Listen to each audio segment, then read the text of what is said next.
Bills in the postseason to the announcement on Wednesday that he was going to retire. And there's probably a story to be told, or maybe there isn't, but we always wonder, we look, maybe it'll get reported at some point. Was there a communication with the Colts as to a point you had made, whether or not the Colts would say, we'd like to have you back, but given what's happening with the cap next year, the number's more like 18 million or 19 million, not 25 million. Right. And were there phone calls discreetly made to other teams to see whether or not other teams would be in the Phillip Rivers business if he decided to roll the dice in free agency? I remember last year as he became a free agent after leaving the Chargers, I thought there was a chance he wasn't going to find a clear-cut starting job and would have to either compete or take a backup role, and would he do that? You rarely see the franchise quarterback who does that. Joe Flacco, one of the limited exceptions, who will hang around as the number 2 guy on a depth chart and make the paycheck that goes along with it instead of walking off into the sunset. I wonder whether or not some work was done to get Rivers to come to the conclusion it's not going to be as automatic for me this year as it was last year. I don't want to go through that. I'm just going to walk away. I would think there's some feel for the situation. You know, Rivers, again, I think a pretty realistic, true to himself, in reality type of guy who could probably see the writing on the wall a little bit. He understands that there's a lot of quarterbacks out there in free agency in the draft this year. I also find him a guy, I don't think he just would want to go to any team or go anywhere, right? At least that's just the way he comes off to me. You know, with his family, how many people he has, you know, to worry about as far as that situation. But I always felt like it was just a few limited places that Phillip Rivers would go and play football, even last year. I just didn't think it would be like, oh, wherever. He's just going to end up, you know, that made sense. The Colts, you know, he didn't grow up too far from that area as far as Tennessee, Alabama is concerned. And then Frank Reich was there. We always heard the rumors about Nashville, Tennessee Titans and all that because he didn't grow up far from there. So I guess what I'm saying is I think the timing is right, and I don't think that a lot of teams would have clamored for Phillip Rivers this year. And it would have been more the situation like you're saying, like, hey, you can come here, but we're only giving you this money, and there's no guaranteed, you know, that you're going to be the starting quarterback. I think that's probably what he was facing this year. It may have just been a conversation then with one team, the Colts. What do you think? And let me know what you're thinking, right, so I can make my plans. Because remember, when he signed with the Colts for a one-year deal, there was talk by him eventually that he wanted to play multiple years. And the Colts envisioned, at least so they said publicly, multiple years. You know, you don't want to be disrespectful. You don't want to create an issue when there otherwise isn't one. And if all of a sudden the Colts are saying, we don't want this guy next year, or words to that effect, that can be a distraction to what you're trying to do in the season that you're currently playing. But do you think you got a feel for that before the season was over from the Colts, that there was no talk about, you know, hey, let's do another year or anything like that? He seemed, before the Bills game, before Week 17, the thought of retirement, he said, was on his mind, and this could be my last game, and I have thought about that. So, you know, this must have been stewing in his brain and having some feel for where this situation was going to go, don't you think? Yeah, at times, though, you hear players say they don't want to be distracted by anything like that. But if you're thinking about it and you don't act on it, it becomes more of a distraction. You can't push things completely out of your mind. Right. And the more you're thinking about it, the more of an issue it becomes. It's better to seek clarity if there's something that's bothering you. So as November goes into December and you start seeing what the planets are going to possibly align like, and you start hearing Carson Wentz maybe to Indianapolis, you know, at some point, and all it takes is a phone call or a text message to your agent to say, can you get in touch with Chris Ballard and just get an idea of what they're thinking for next year? Because I got plans to make, and it's harder for me than most people because I have a large family. I just want to have an idea sooner rather than later whether or not I'm going to be getting ready for a season, where I'm going to be. Am I going to have to go look for something else? Is it time for me to coach high school football? Is it time for me to pursue opportunities for Sunday or Monday broadcasting? I think it's not unreasonable to believe that a guy approaching 40 who has so many different plates spinning in his life didn't reach out directly or indirectly to get an idea of what the Colts want to do next year, if not during the season immediately after, but sometime in that window, especially once the Wentz talk started, right? You're trying to focus on getting your team to the playoffs and maybe trying to get to a Super Bowl. And everywhere you turn now, you see this speculation about Carson Wentz next year. Hey, folks, just let me know where I stand so I can pursue the final games of this season with the right mindset, knowing this is the last go-round. I think there's value in that. So I wouldn't be surprised, Chris, if those conversations happen, not just after the loss to the Bills, but before. Yeah, I would agree. I would think there's some conversation either with him directly or his agent who got a feel for the situation, and if it was the agent, he relays it to Phillip Rivers. Okay, so now the big question, right? I mean, Phillip Rivers, legend, is he a Hall of Famer? I mean, this is one that's going to be a good conversation, I think, and of course he lacks a Super Bowl win, and that never is easy as a quarterback. So what do you think? I saw suggestions yesterday that given that Drew Brees most likely is retiring and that Phillip Rivers are retiring in the same offseason, could they go in together first ballot like Steve Young and Dan Marino? Remember when they went in first ballot together? Wasn't it the two of them that went in together? I think it was both first ballot. I think it was. Yeah. There's no ways. I can't remember. I will have to look it up. Yeah. We'll look it up during a break. Actually, we'll forget. We say that just to move past it, and then we'll forget all about it and move on. Pete's looking it up. Pete just woke up before the show started, folks, so part of his process of waking up is to look this up for us. He claims he'd been awake. We don't believe it based upon how his voice sounded. Right, voice sounded very much like, whoa, I woke up just before the show started. Good thing. But here's my theory on Rivers. He doesn't get in first ballot. Right. And look, Chris, he was never the best quarterback in football during his years in the NFL. There was never a year where it's like Phillip Rivers is the guy. There's always someone else. There's always multiple someone else's. Right. You had Peyton Manning, and you had Tom Brady, and you had the end of Brett Favre's career, and you had Ben Roethlisberger who won Super Bowls, and you had Eli Manning who won Super Bowls from your draft class, and you didn't. I think it's very difficult for Phillip Rivers to get in his first year or maybe second or third year. But here's what I believe is going to happen. Yeah. I think Rivers is going to get into broadcasting, and I think Rivers is going to be great. And that is going to help him get into the Hall of Fame, just like it helped John Madden get into the Hall of Fame. Because John Madden, all due respect, based on his coaching career, didn't coach long enough, didn't achieve enough. But what happened years later? Beloved John Madden, greatest NFL broadcaster of all time. His name is plastered on the popular video game. He's getting in the Hall of Fame. That's real. And the voters will harumph and say, well, we don't consider those things. And I say to that, bull bleep. Yes, you do. You may not realize it. You may not think you do, but you do. And if everyone loves Phillip Rivers as a broadcaster, that's helping Phillip Rivers get into the Hall of Fame eventually, Chris. I guess so. You're right. I mean, there's another Phil I know, and Phil Simms, who, had a similar path like that and won a Super Bowl. And I don't know, nobody's talking about him with the Hall of Fame. But I hear your point. It's very real, and who knows with the Hall of Fame? I mean, it's hard to tell what the hell is the criteria and what is it. I mean, Brian Urlacher got in the first ballot Hall of Fame with Ray Lewis. I mean, you and I know that should have never happened. They're not in the same stratosphere. I don't know. Tom Flores isn't in the Super Bowl. He won 2 of them. I mean, in the Hall of Fame, he won 2 of them. I don't understand that either. I don't get it. I think it's a good.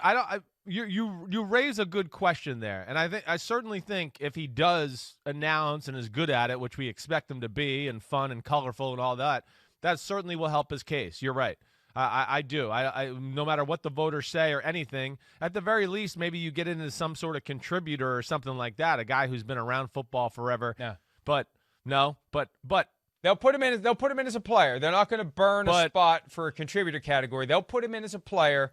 Because he's retiring 5th all time in yards and touchdown passes. It means nothing, though. It means nothing. It just means nothing to me at this point. I mean, again, the way the league is set up, everybody's going to have numbers like this in a few years. Everybody. It just doesn't matter. We've talked about this before. We can watch games and watch quarterbacks never throw the ball past the line of scrimmage, and they're 7 for 8 for 100 yards. Oh, what? Oh, he's on fire today. Oh, yeah, is he? He hasn't thrown a ball yet, but he's got 100 yards, passing. I don't know. I think he's a legend. I don't think he gets into the Hall of Fame. As much as I want it to happen because I like the guy and I think he embodies a lot of what an NFL Hall of Fame player is about, I still think it's just going to be stats and not enough marquee wins in big moments that I think is ultimately going to hurt him.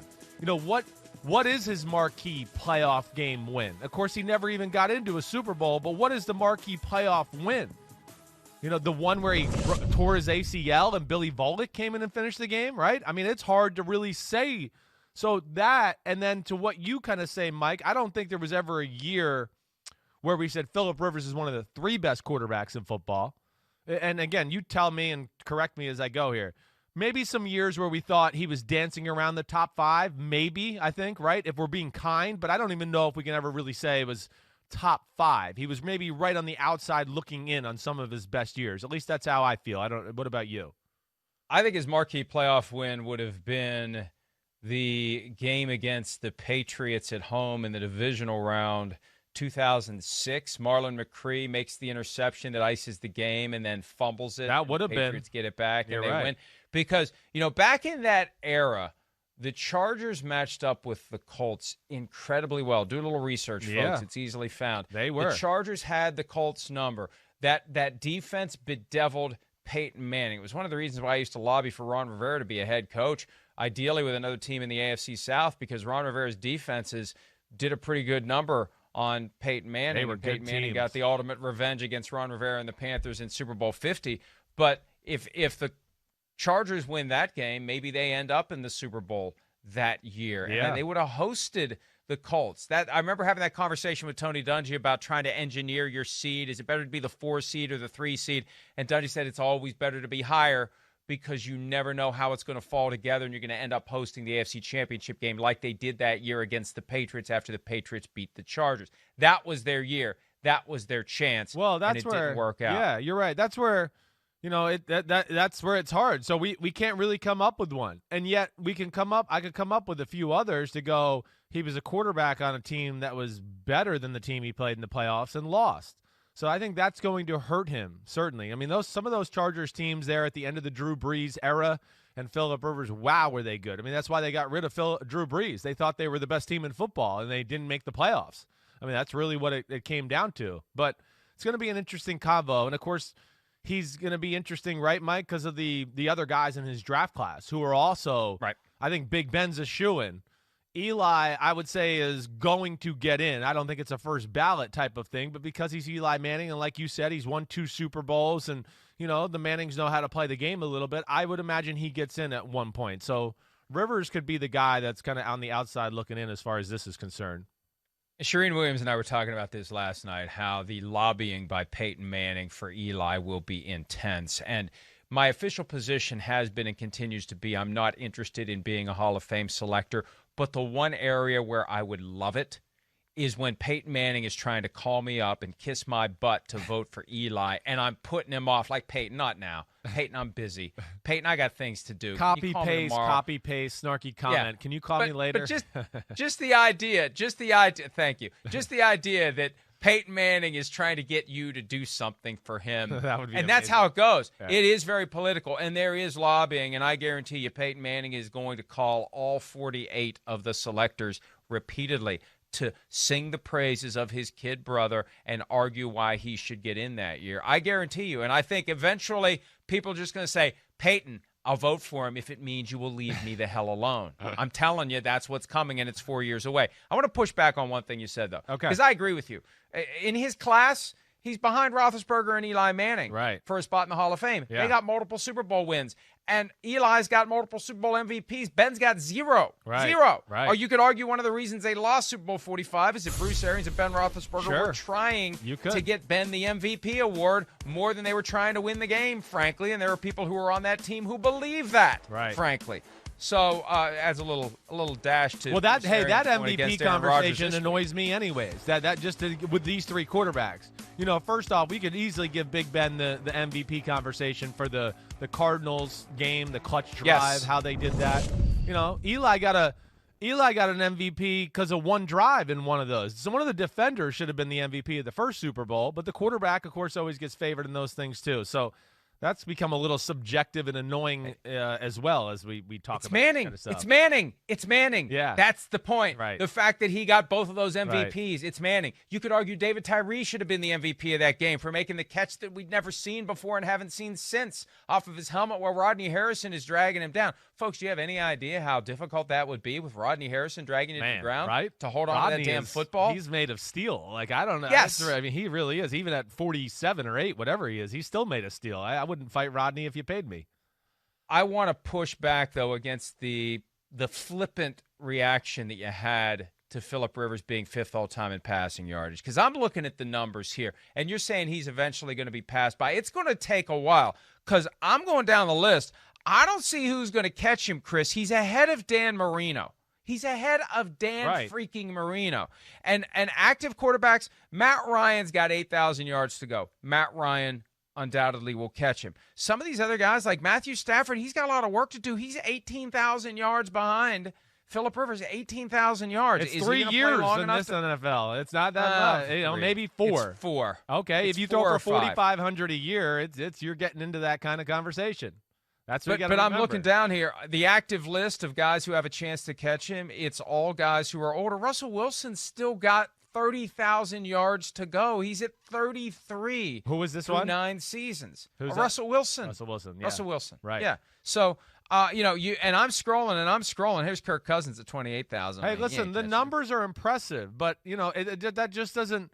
Vinny Testaverde, Drew Bledsoe, they retired in the top 8 all time in passing yards when they, again, I think it's kind of the same sort of talk. And I'm not saying I think Phillip Rivers is better than those two guys, but I don't know if that necessarily translates to, getting. I don't think Vinny Testaverde was he in the top 8? 6th all time. Here he is. He He's retired. 15th now. He was he's 15th 15th now. Yeah. Football historian.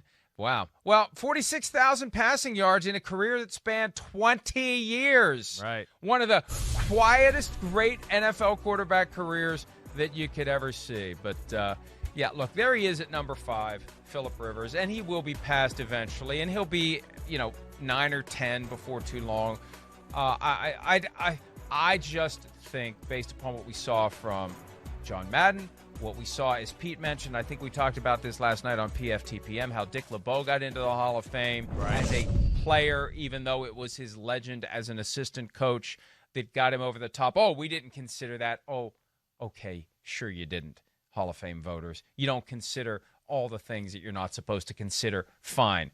Yeah, you do. You do. And they did with LeBeau, they did with Madden, and they will with Phillip Rivers. And he's getting in at some point by virtue of the added boost that will come from being a broadcaster. If he does it, I'm still not sure he's going to do it. I think he might say, dadgummit, shoot, I'm going to coach football in high school, and dadgummit, shoot, darn, I'm not doing Monday night or Sunday football or whatever. How do you do both jobs to the best of your ability? Right. If you can't just do drive-by broadcasting and just say, hey, I'm going to do this job as long as you understand that I'm just showing up for the games. I'll watch the film on the plane to wherever the game is, but I'm not making this my full-time job. My full-time job is coaching high school football. No, I that's just not think gonna that work. For a guy like that who seems like he's going to be true to whatever he does, right. I don't think he's going to do anything half-assed. No, I agree with you. Can I say half-assed? Yeah, well, you said it. Too late. You said it 3 times now. Yeah. Right. But no, I'm with you. I don't think he's going to try to do 2 things half-ass, like you said. It's going to be one thing, full go, all my attention, and he's going to be mentally and physically and emotionally invested into that. That just seems to be the guy he is. That's why, he was fun to watch him talk crap and yell at defensive players. You don't see that from quarterbacks. That was really the cool thing about Phillip Rivers. Like, who was it at first when he was in the NFL? It was Jay Cutler and the Broncos, who used to get in their face and talk and do all that. I mean, we never really saw that out of the quarterback position until Phillip Rivers. And, we still don't really see it. Very unique by him. One last thing before we move on. I was so impressed that you knew that Vinny Testaverde retired 6th all-time until I look at the sheets. In this giant blue background is the note from Pete that Vinny Testaverde was 6th all-time. So I'm still no a longer historian. That Don't you you knew that worry. off the top of Still your a head. historian. I thought you knew it off the top of your head. Hi, I'm Mike Tirico, and thanks for watching. Make sure to hit subscribe for the latest news and highlights from NBC Sports.